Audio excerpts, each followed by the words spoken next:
All right, we're going to start this lesson by playing a little game. Here I have two numbers that are covered up by boxes. All I'm going to tell you is that if you multiply the two numbers together, this one times this one, you're going to get 48. Your job is to see if you can guess the numbers. I'll give you a second. All right, let's see what we came up with. I've got 3 and 16.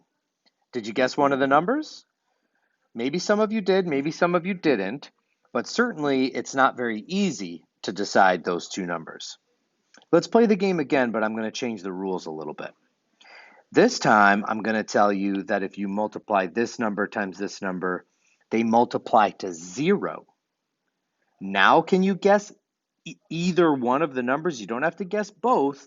You just have to guess one of the numbers. They multiply to 0. Let's take a look. 38 and 0. I'm willing to bet that a lot more of you guessed 0. You probably didn't guess 38, but you didn't have to. Any number times 0 is going to give me 0, so this is really the only one that you had to guess. All right, let's move this up, and then I'm going to take these guys out because they seem to be coming along. Go away.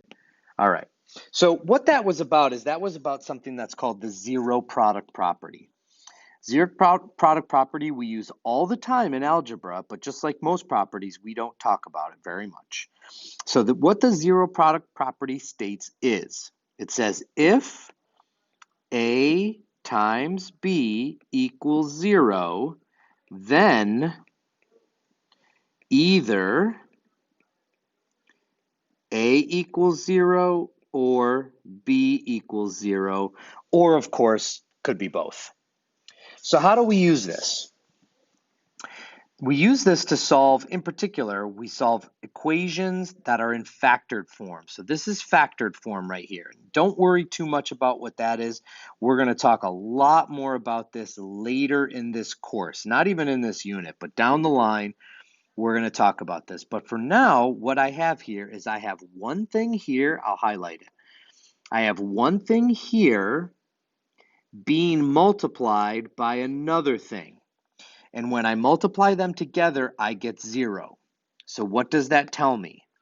That tells me that either x minus 4 is 0 or x plus 3 is 0, or maybe both. So then I've just got, oh, these are just miniature equations. Like think back to like 4th grade, 5th grade, 6th grade. These are just little equations.